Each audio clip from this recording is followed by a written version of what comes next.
Hey folks, welcome back to DCS.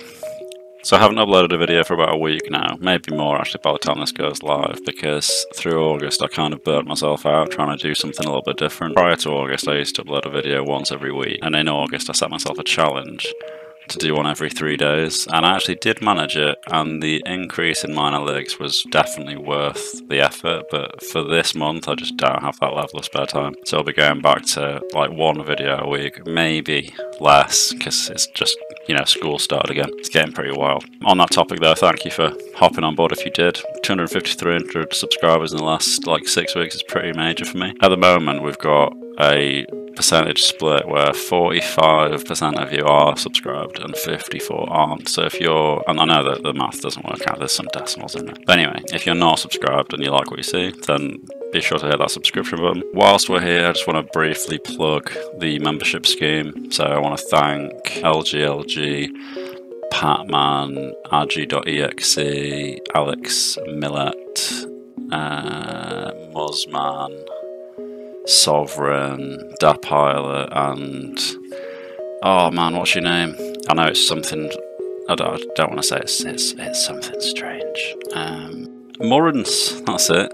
Yeah, sorry about that. I think it's because you're the most recent joinee, and I haven't had to write your name 100 times. Well, that's stretching it. I'm blabbering, eh? Shut up. But yeah, thank you to you guys for supporting the channel. At the minute, in terms of my revenue, you guys are amounting to like upwards of 10% of it, which is quite significant. Upcoming videos, I'm not going to keep you much longer, we'll get into it in a second. Upcoming videos, we've got a Sabre video, MiG-15 video.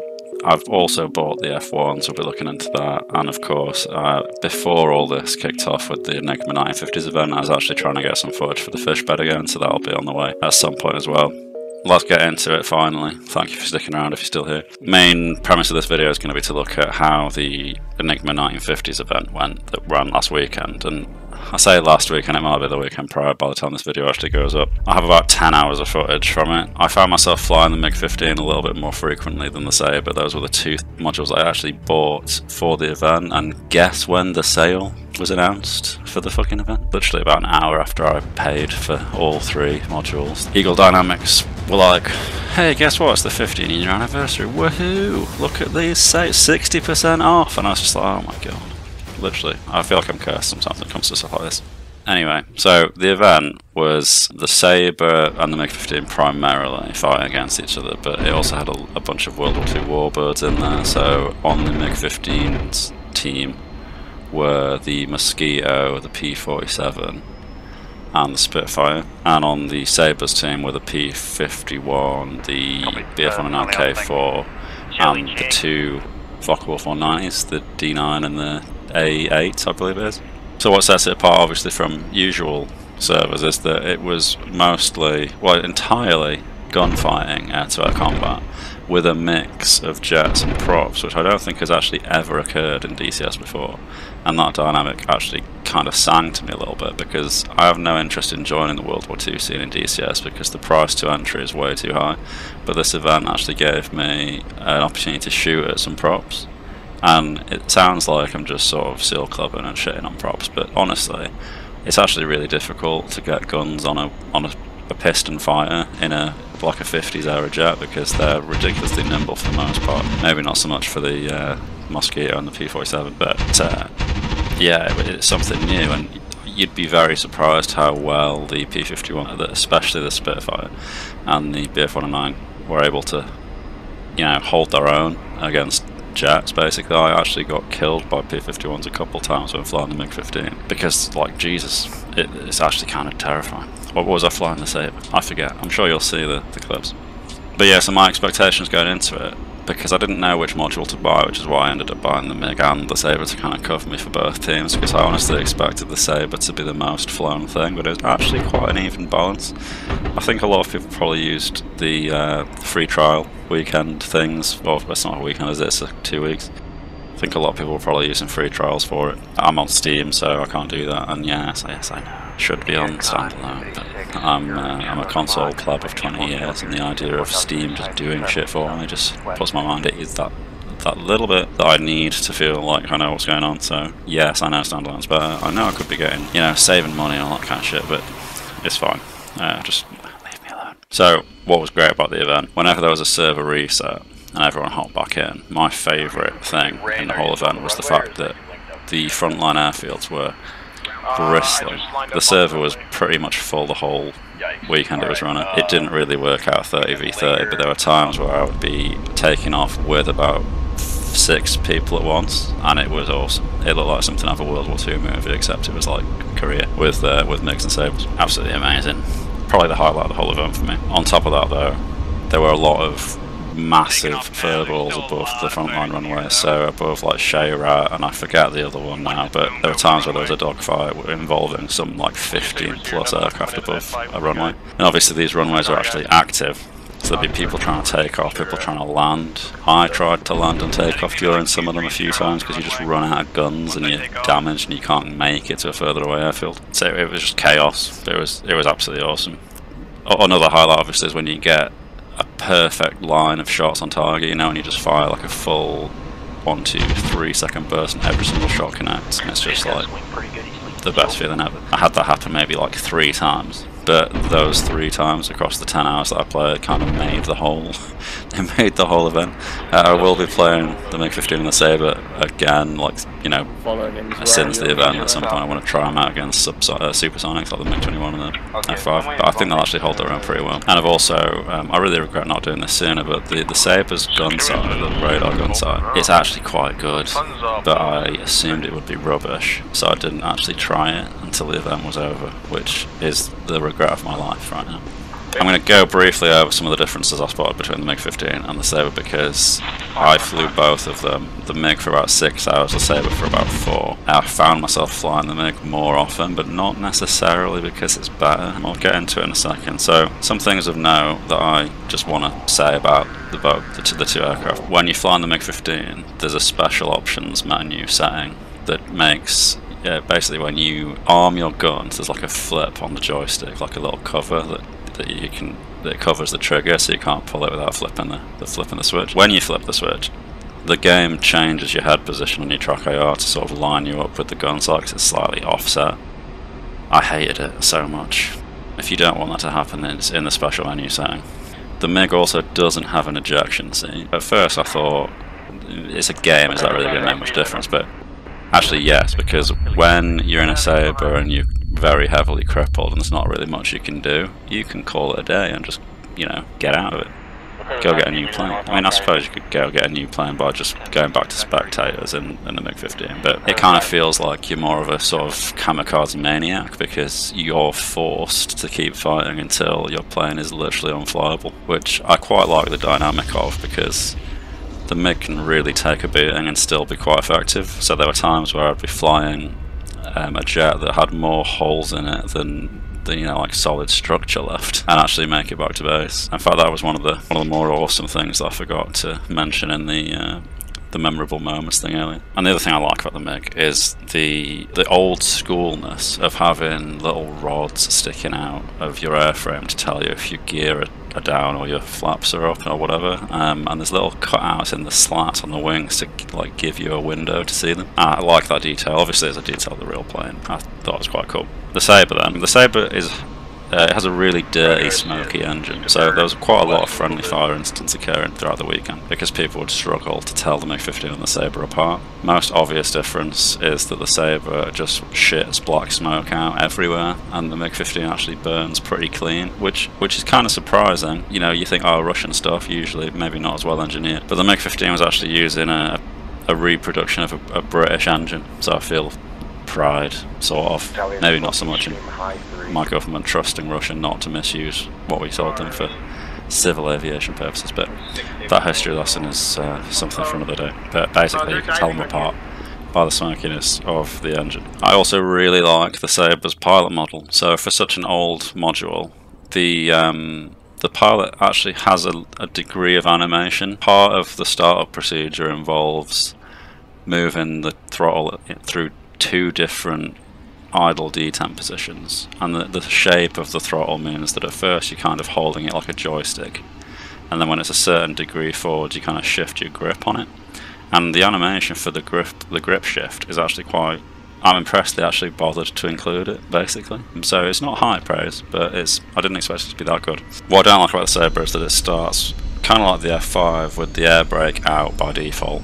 And as far as I can see, there is no indication in the cockpit that it's out. I haven't found it yet if there is, so, you know, point it out to me if I'm wrong. I literally have 4 hours on the airframe, so I feel like I did pretty well considering my inexperience, but yeah.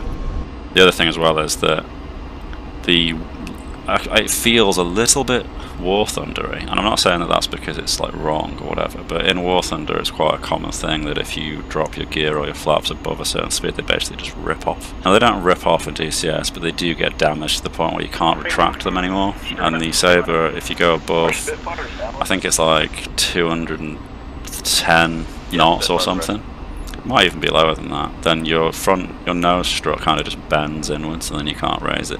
And I saw quite a few Sabres flying around with the nose wheel down. I only discovered that in a free flight before I hopped on the Sabre, so I'm actually glad that I was, you know, free flying in a way that I could use the F2 view. But yeah, and the flaps are similar, so you can lower them a little bit. The flaps work like the Skyhawk, by the way, so when you're holding the button to drop them, they just continue dropping until you let go of the button and then they stay in that position. But they only go down so far when you're above a certain speed. And so an interesting sort of thing with this is that both the Sabre and the MiG-15 are kept suffering with like instrument failures.